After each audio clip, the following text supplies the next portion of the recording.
working from home, isn't it? I've been doing it for years, long before COVID, Hmm. for the nature of the work that I did before I started getting into the artistic world. And I was used to it. It wasn't a big transition for me. However, the lockdown was a transition, but working from home has always been something I prefer. The commute is much easier. Grab the coffee from the kitchen, the pot. It's now called the cafeteria Yes. because since COVID, my husband works in the basement, I work upstairs, and we meet in the caf. Hey, how's your day going? Oh, interesting. Great, see you later, and off we go. So That's yeah. amazing. And you're located right in Calgary, right? In Calgary, yes. So, Okay. started the 2021, January 2021. Again, from home, just something to do, right? Talk to people. I actually quit drinking so that my social life kind of went out the door. And yeah, just started hanging out at home and I got to do something. And the podcast kind of just started talking to people. And here we Yeah. are today. Well, I really appreciate you doing this. Thank you. We have to celebrate Canadians. Hmm. As Canadians, we have to celebrate Canadians a lot more. And I really appreciate what you're doing. It's part of the bigger dream for me too. Is just making a difference in our backyard for other people too. But not excluding the people that know we live closest to want to help. Hmm. Yeah. And you know what? We all have a story. We all have a journey. I mean, I think it's cool to see like just a photo or beautiful highlight reel of someone's life, but who are you? Like if I didn't create this podcast, Eileen, you and I wouldn't be talking. Exactly, exactly. And I think that everyone has a message. Everyone has something to share. I agree with you, and the connections. And I'm so used to the virtual connections. Like I'm so used to the Brady Bunch boxes that I'm kind of dating myself. But yeah, it's just, I'm just so used to it. And it's a way, like you say, we wouldn't be connecting because we live in different cities just to begin geographically, it makes it a challenge. So I just think that's when technology's at its best, Oh, is when you can make this kind of, connection. got to say I'm grateful though in certain ways that the podcast during the pandemic because people back then, if I said, "Hey, I'm going to send you a Zoom link," they would say, "What? What's that? You mean Skype or Zoom or?" Yeah, And yeah, and they're like, "Oh no, let's just meet in person," kind of a thing to do a podcast. But right. in today's time, everyone got forced to learn how to use Zoom. Exactly. Exactly. Well, it changed the conference bridging, the conferencing world dramatically because it used to cost a fortune. It used to cost a fortune to conference. You had to have a room set up and the technology, Oh and yes, and along came. I mean, Skype was one of the first one. Like they yes, started yeah. figuring things out, but they weren't. They were cumbersome tools in the beginning, right? And now even Zoom. Look how much has changed with Zoom over these 2 years or 3 years now, almost. It's quite remarkable, and that it was available and free, and that people Yeah. could use it. Yeah, I don't remember the last time I used Skype. It's been a while. yeah. No, it's either Zoom or Google Teams. Meets or Teams. Yeah. Teams, Google Meets, or Team, or something like that. But most people are gravitating to Zoom. Yeah. Most people have been gravitating. There's this new software that I'm learning about so I can transition our interviews onto that. It's called Riverside FM. And basically, it's Zoom on steroids. So it'd make your camera 4K, it'd make editing easier, all of these things for an interviewer. Riverside.fm. I'm just curious. I'm writing it down so I Yeah, it's remember. super neat and will amplify audio quality and everything for production. You're Sorry? into it more, right? Like you're getting deeper into the whole, process of it. I think that's amazing. I think Oh, yeah. and some of the people you've interviewed have been remarkable and, humbling. Hmm. You know what? Because I'm genuinely curious to know is not just the highlight reels of someone's life and the selling features of someone, but how did you get there? I think that journey, that curiosity is a beautiful one. Like even for Mhm. yourself, I'm interested in how did you get to where you got to? And then not just learning from yourself or managing yourself, now bringing on artists, talent. That's not easy. I don't know how you do it. Yeah, well, passion. Mm, If you're doing what you love, I think you don't think of it as work or difficulty. There are challenges, there's no question, mm, but um, yeah, it's a calling for me. It's a calling for me. It's not something. So I don't.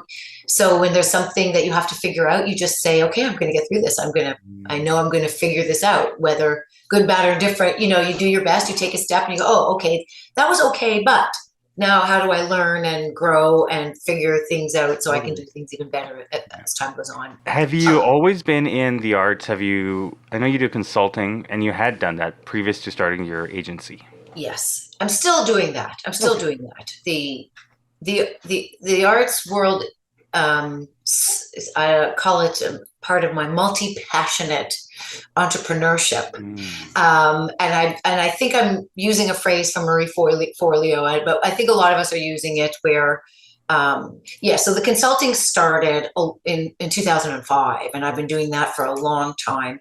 right.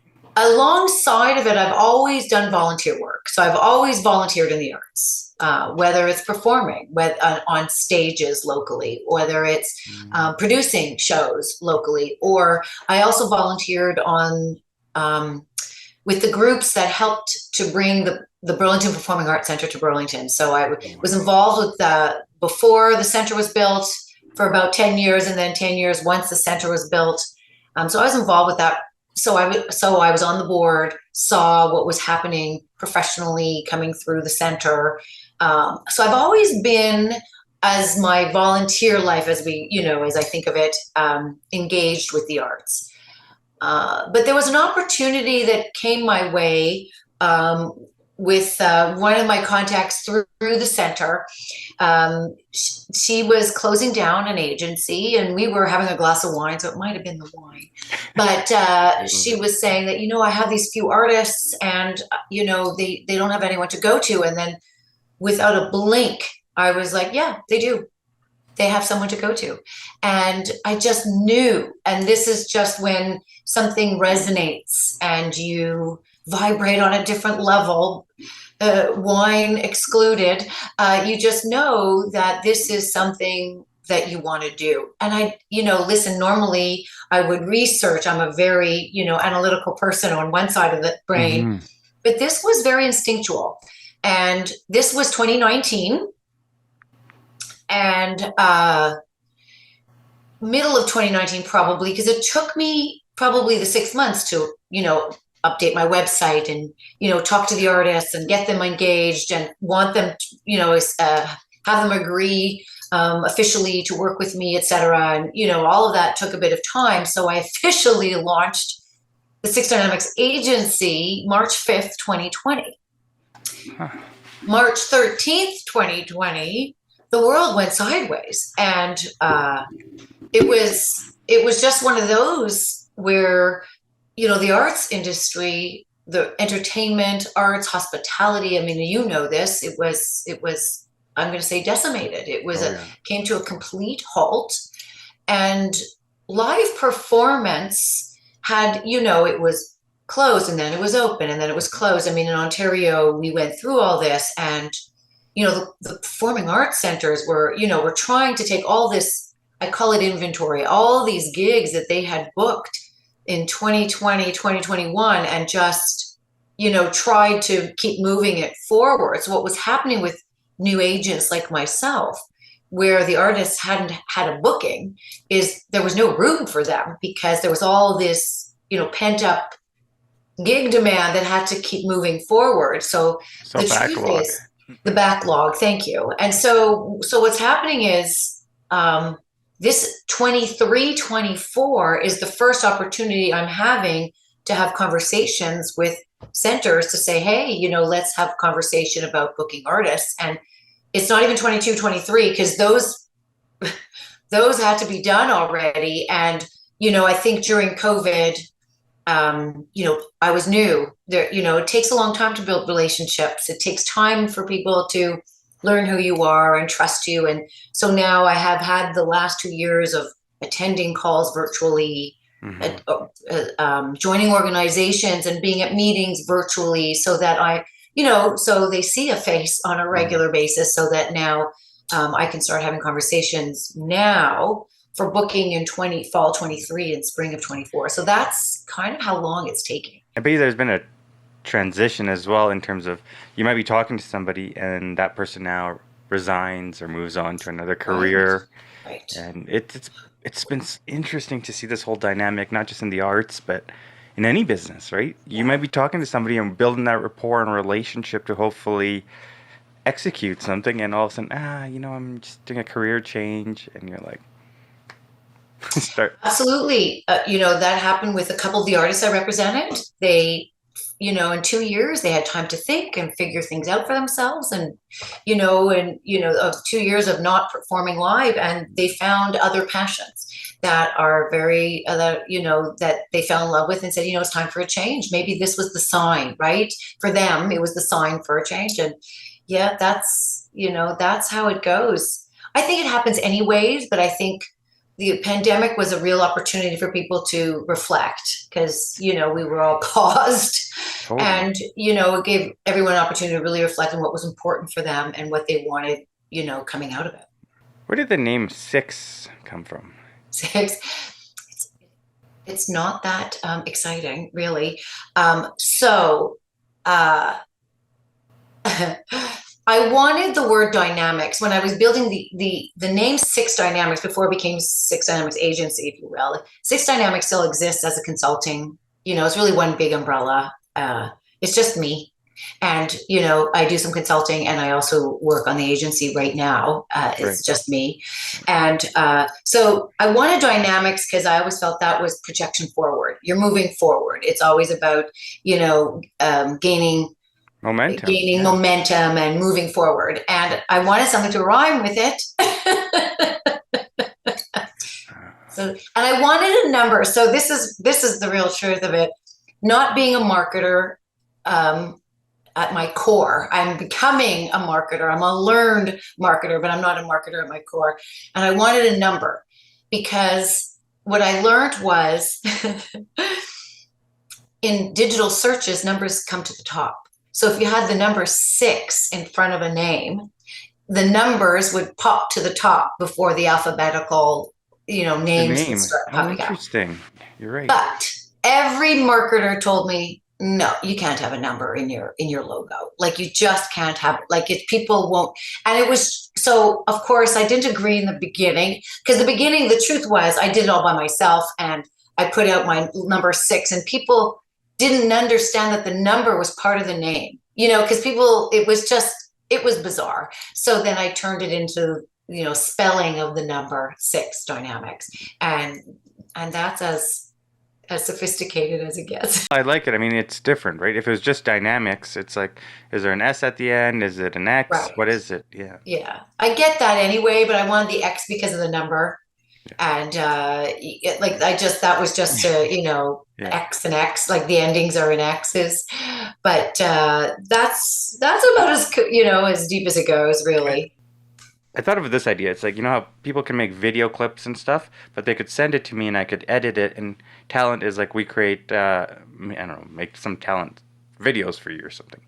I don't know. I'm just bouncing ideas. Video editing, I think, is going to be in greater demand, which is another aspect of the business that I have, which is the channel 6, where I want to promote a lot of video work for artists, but not to talk about that. It's just more video consumption is on the rocks. So Totally. anything you would dip your toes into video, I think could Hmm. is a fantastic arena, because people need help. A lot of people, it's tough. People try to do it on their own. You can't do it as well. I mean, even me, I'm trying to do some stuff on my own. I think, gosh, one day I'm going to have someone who can help me with this. But Hmm. right now, you But wouldn't it know, be cool though if like I said, "Hey Eileen, say you and your husband are going on a trip somewhere." So I said, "Eileen, make some 4 or 5 clips. One of you guys walking into the plane, you and your husband yeah, waving at the airport. yeah, And I give you these things. You send me those clips. Done. I make a reel together for you guys. So now you have a piece that you can use. That's like, damn, done." yeah. Something like that. exactly. I don't know. It's an From a idea. marketing standpoint, I think it's a great idea. I think that Mhm. video editing in general, not just clips, but also video, like, Production. Yeah. productions that, people, it's becoming more and more prevalent because, during the pandemic, we all started becoming, so we all started wearing more hats than we ever expected to wear, right?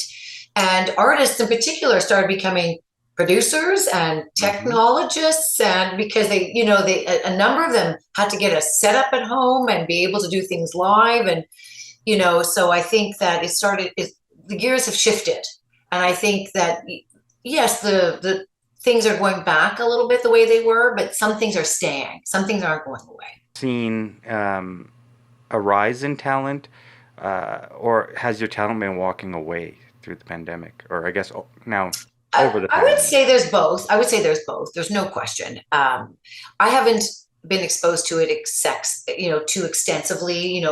So I'm a little sheltered. I mean, listen, I have 4 artists on my roster. I also am collaborating with an agency in the US called Harmony Artists. They have like 30 to 40 artists on their roster. They've been around. Harmony Artists has been around for over 45 years. So I am blessed to be working with them. I'm bringing their talent to Canada. I'm also helping them in the US Midwest, and that's giving me an expanded opportunity. And so there's a ton of artists who are still performing.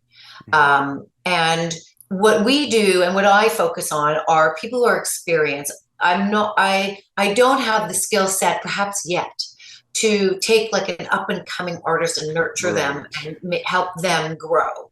Where I'm at is if you have a number of years of experience, and that those numbers will vary depending on the artist and the talent and what goes on, but this isn't someone who's just put a band together and wants is looking for an agent. This is, you've toured, you've done some work on your own, you've done the bar gigs, you've done the restaurants, and now you want to kind of move to the next step, which is performing arts centers, and you already have a show intact.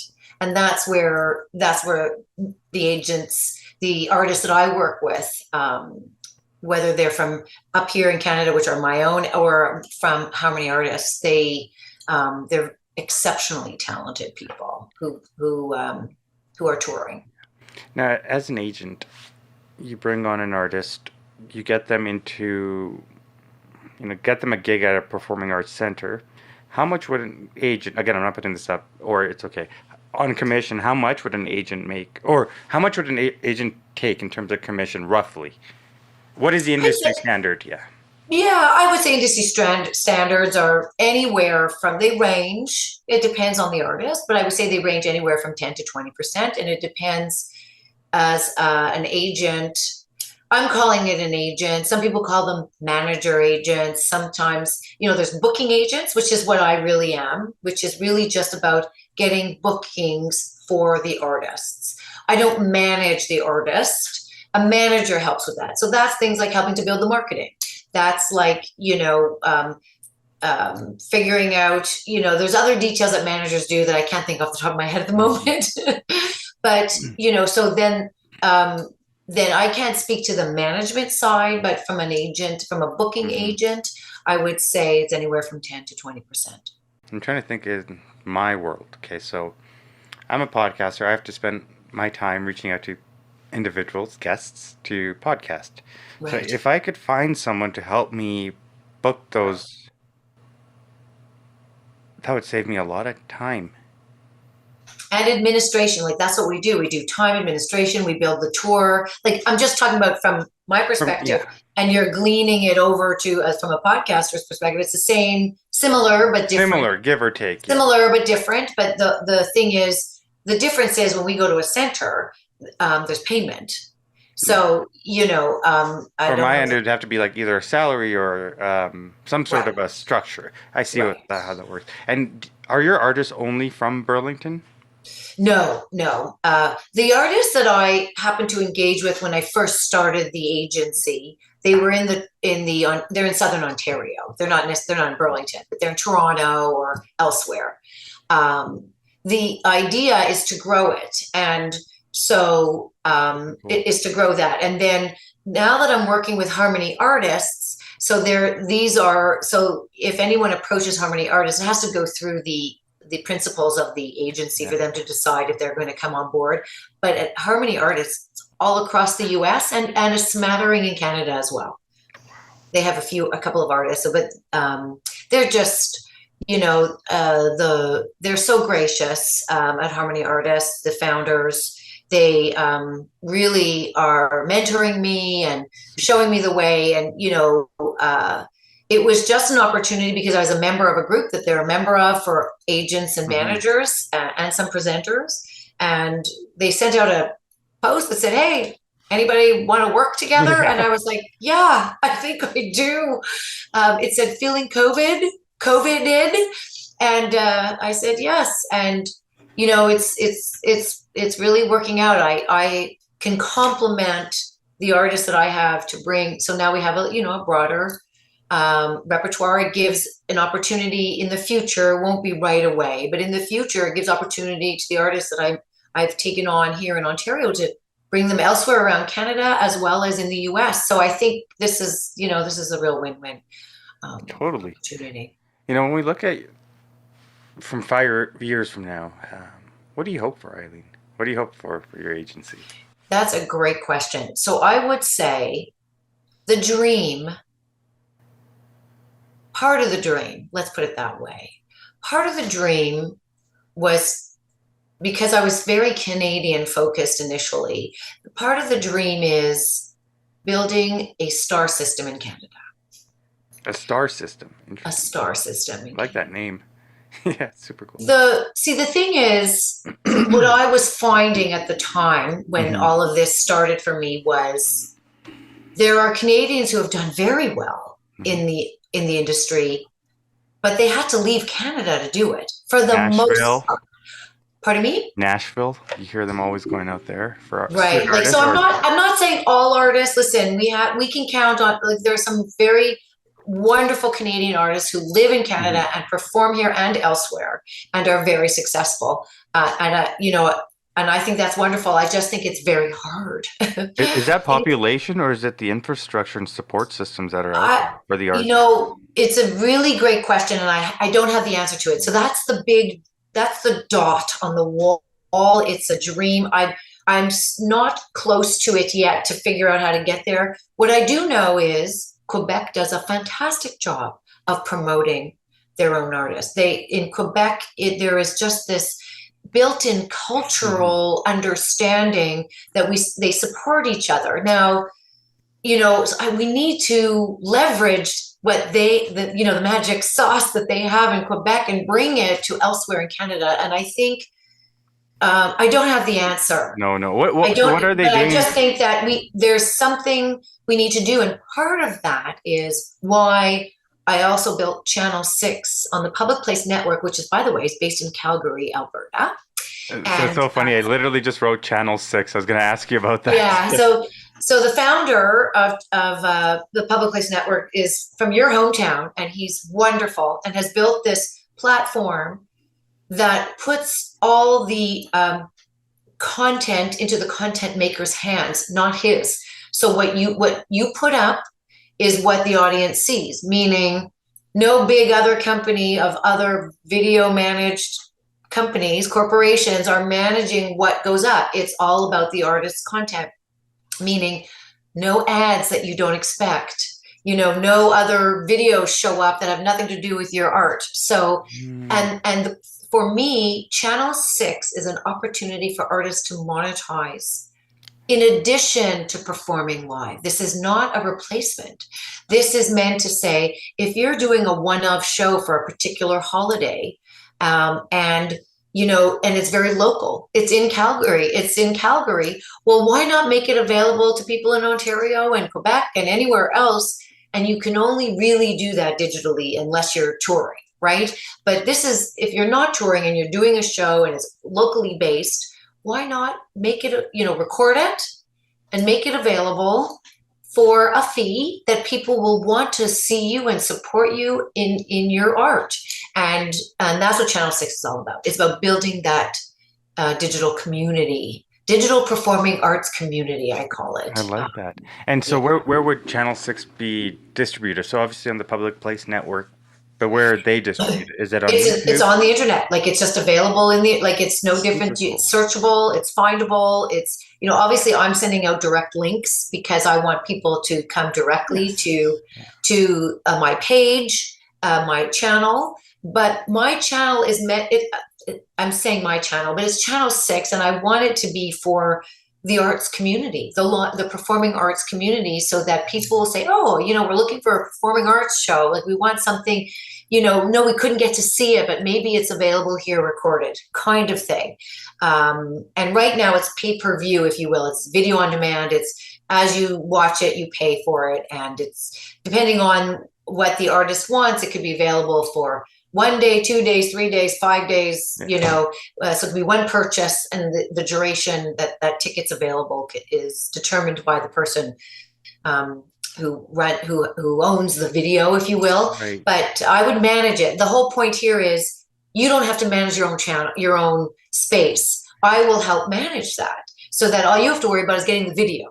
Get the video recorded.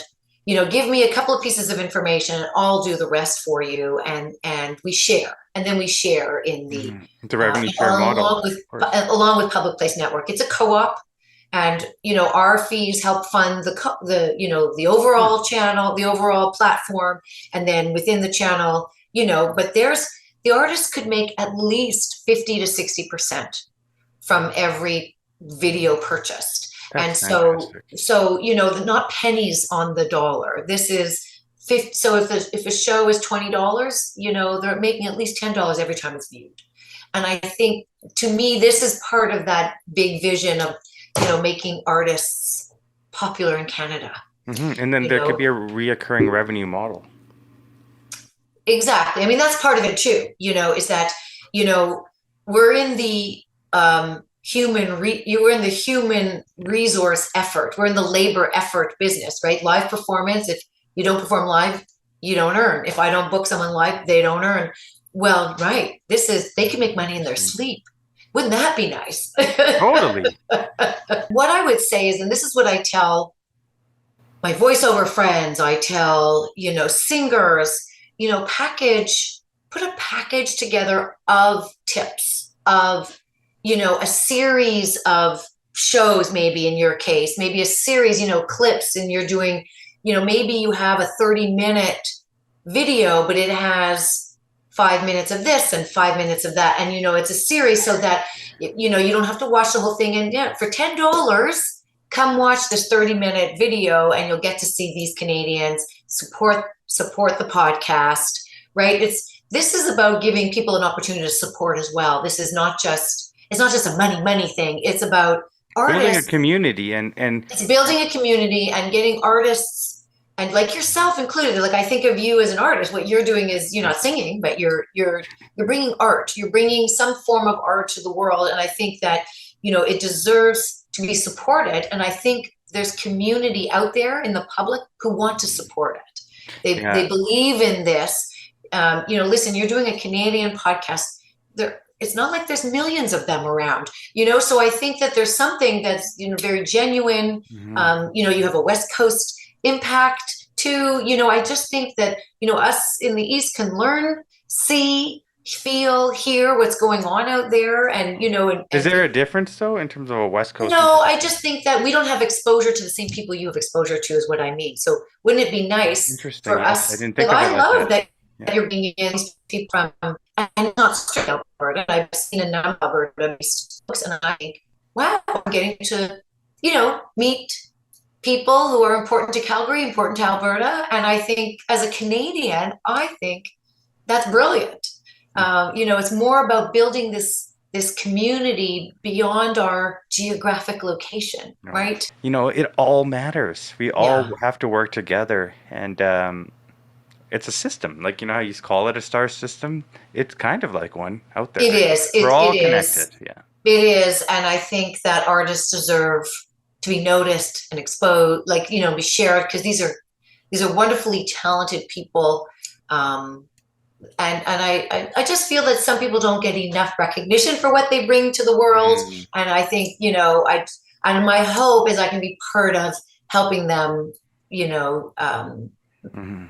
achieve their dreams and, get exposed and get, I mean, I didn't say that well, but, just having some opportunity to be in front of other people beyond where they live kind of thing. I guess when we look at 5 years from now, so star system, is there a certain number that you have for how many artists you would like to represent in your life? I haven't, I Or is haven't, it about quality over quantity? it's not numbers. Not driven by those kinds of numbers. I Right, think what it is, and maybe like you said, it's probably more about the quality relationship, the quality of artists that's being brought to the communities in hmm, Canada and the US and perhaps around the world one day. Wouldn't that be great? Um, yeah, it's the dream is more, um, we're in a changing environment, you know, um, it post pandemic. Now we might come out of this and be back where we were in 2018, 2019, but we're still in a transition period. And I just think that because of that, so I have to think of things a little differently than maybe what I thought in the beginning, which right. is I think digital has to be in the game right now, at least, because there's a number of people who are not coming back to the centers to watch performances. And so yes, there's live streaming. Fantastic. I think live streaming should continue. I know Yeah. that not everyone agrees with that, but I think it should, because if people aren't available to come or don't want to come indoors to a center yet, or whatever the case may They be, can still they enjoy can and still see support. the show and bring the show to them. The recorded show that I'm, investing in has to do with after the run is over, would you like the extend the monetization of that run and do it digitally? And that's where I think that's going to stay into the future. The That's live amazing. That's performances change. fantastic. Because that's royalty, and that's something that, again, like you said, that lifetime support for that artist, and it's a reoccurring revenue. So Right, why not? Yeah. right. And And it's content, there's just, so much content out there, but quality content. So there's distribution and content. It's like, where do you focus? Do you focus on amplifying and bettering content and providing good content, or do you put out mediocre content and just focus on distribution? no, no. I'm like, listen, like the current video that I'm promoting, tweet, is the highest quality Oh, video, nice. and it's for young kids and it's a beautiful experience. And I think, why not, Hmm. have a young family sitting around TV For instead of having sure. to go out or, so to me, it's about quality. You're absolutely right. I don't think I articulated it that specifically in my mind, but it is. I'm not dreaming about big numbers and big dollars. It's more, how do we bring this so that Well, there's we always hear that term, the starving artist, yeah, right? So how do we change that yes, narrative for the future of Canadians? And I appreciate you that you're doing this for us. So, you hit the hammer on the nail there, Zach. I would say I was talking with someone else from PPN, from the platform, and what we're trying to say is make your side gig the main gig. That's ooh, I like really what that. this is about. So this is, if you have a digital opportunity, it could complement the live. And then maybe there's a real opportunity for you to be doing this as your work, as opposed to fitting it in, and having to do something Right. else. So for And sure. oftentimes that side hustle is something you love. Yes, it Or sorry, often side is. gig, side hustle, whatever you want to call it, is Yeah, something that side hustle, yeah, absolutely. that you're passionate about. And then you have your Yes. main job. But if you could do what you love in this one life, I mean, that's the goal. That's the Right. piece, And right? that's really the dream. That's Mm. you've said it well for me. And Yeah. that's really the dream. And it's not about, like you said, money's important, but it's chasing what you love and being truly, genuinely happy and going to sleep at night and saying, I emptied myself today. This is Right. what I want to do. I agree. I agree. I relate to a lot of the inspirational posts you put up. I so relate to them, and you're articulating it now. And that's why I'm doing what I'm doing. Like, listen, I'm overwhelmed. I have so much work to Of do. I course. have, so many channels, no pun intended, of work, and but yet I'm the happiest I've probably been in a long time. And, I don't think of it as work. This is really a life's passion, a calling. It Hmm. really is. And, Yeah, not giving it up anytime soon. Anyway, absolutely. thank you for having me. I My really do pleasure. appreciate this. This has been great. Yeah, It's good to perfect. get to know you a little bit. Thank you, Eileen. Looking forward to following you along the journey. All right. Take good care now. You as well. Bye for now.